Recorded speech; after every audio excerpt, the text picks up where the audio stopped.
over the next coming decade, this point of view about wireless and wireline will go away. The first point I have to make is that wireless will drive the growth of wire. We talk about the large speeds, megabits, terabits, also megabit, gigabit. Very obviously, if a wireless is trying to drive megabits, gigabits, at some point in time it is to aggregate into the higher, going on to exabits and terabits. And that at that stage, a wireless is definitely not capable.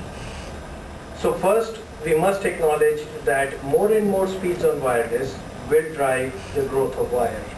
As telecom operators are deploying more of 3G towers, they are realizing that from there on they definitely need a wire. Earlier when they deployed 2G towers, 2.5G, maybe even 2.5G, even backhaul they could do on wireless, but now it's turning out to be a reality that backhaul is definitely turning out to be a wire.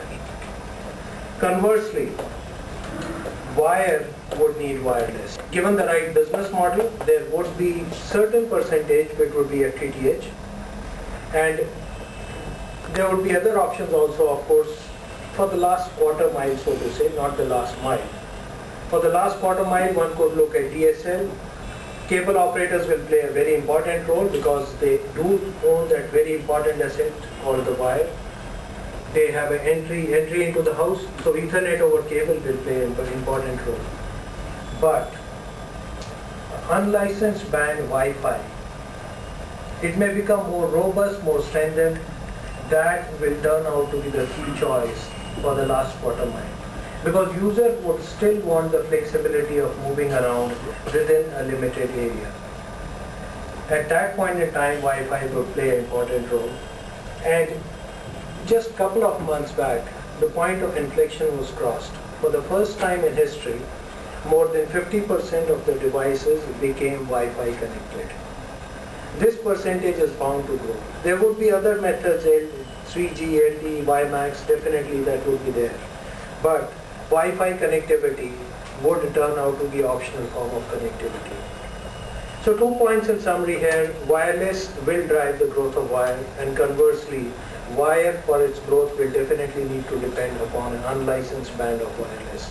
That is where maximum innovation would go in to achieve maximum connectivity. What does this lead to? It would lead to fixed mobile convergence. The moment you say that because of the high bandwidth requirement of wireless or 3G or LTE, backhaul on wire, then there will be need to share that wire. The two trends that we will see is fixed mobile convergence and active infrastructure sharing. Wire will become a very important asset, and people will devise different ways to share that wire. Of course, people will devise even different ways to reach the house with that wire. And expectation of announcement that government makes it a basic or essential infrastructure, yes, that would definitely help. But the private business model innovation will also find a way. You would find the telecom wire going along with other essential infrastructures like water, electricity, even sewerage. Because all said and done, sewerage gets into your house, or at least gets out of your house. It has a reach or a pipe into your house, and private organizations or innovative organizations would find a way to latch onto one of these essential infrastructures to take a wire into the house. So that is another trend that we'll see, and you would find these organizations playing an important role in enabling the telecom infrastructure, that is gas pipe into your house, electricity, water, or sewerage. You would see those tie-ups. Of course, the easiest would turn out to be cable operators, but apart from that, other essential infrastructures getting into the house would play an important role in developing the telecom infrastructure.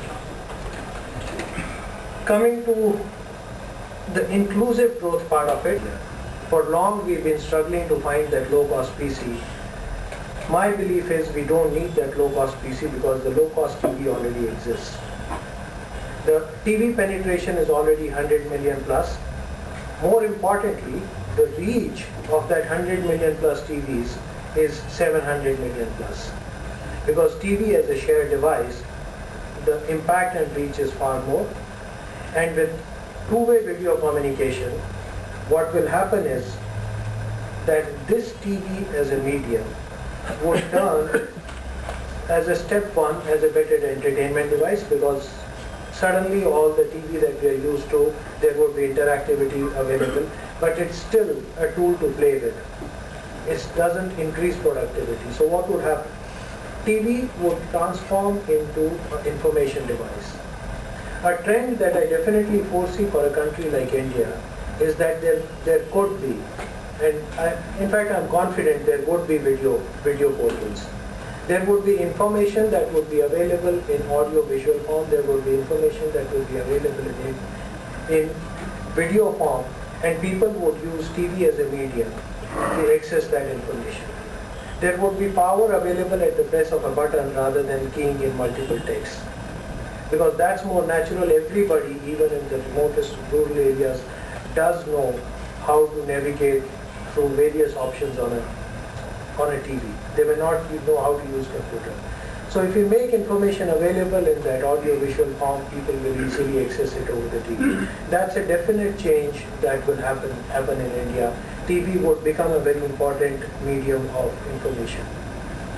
Once it becomes a medium of information, one can foresee, and this may turn out to be debatable, but one can foresee that if you're using a device for information, then you could potentially use it for governance. I don't necessarily mean governance at a very text-driven bureaucratic level. I mean governance at the grassroots level, using the age-old panchayat system, which is still the best system that has worked out for the country. We have integrated and imbibed that. Now we just need better communication across. So if you could use TV as a medium for panchayat communicating with the district officer, if you could use TV as a medium to disseminate information about the public distribution system, that is turning out to be a huge challenge for the country. How to make information reach for proper implementation of public distribution system. Tele-education, healthcare. Reasons why, in spite of so much spending, education and healthcare has not taken off in rural areas is because the quality teachers or the quality doctors do not stay there and move out. Now, using TV as a medium, you could take help of a paramedic and still deliver health services with the expert on the other side, health services to rural areas. So suddenly that health center, with the help of a paramedic there in rural areas, becomes viable and productive because there is an expert at the other end. Same for education. Education in an audio-visual form will be more powerful as compared to pure text-based form. Besides, it will be easy to roll out in the rural areas. So I see video communication turning out to, especially for India, turning out to be a very powerful aspect in terms of growth of connectivity, in making broadband reach to the rural areas. And I foresee one more thing. All said and done, our movies and our heroines are loved globally. They are creating an impact, and there is a huge hunger and demand for that. As of now, in the internet world, India, till now at least, had been at a disadvantage because the traffic was always flowing in. We would access information or pools of information available somewhere else. In the video world, I foresee that scenario changing. The traffic could actually be flowing reverse because more people could be interested in Indian culture, Indian movies, Indian drama, and there's the amount of content that we produce there and the amount of interest that people have in that content could make the traffic flow reverse, and then I believe we would be on internet parity. So it's not about just bridging the digital divide within the country where TV will play an important role, but I think video will play a very important role in bridging the digital divide of India versus other countries. And I look forward to that day over the next couple of decades before we get overburdened about it all and certain people pay a premium to be disconnected. But I see that picture over the next couple of decades unfolding. Thank you.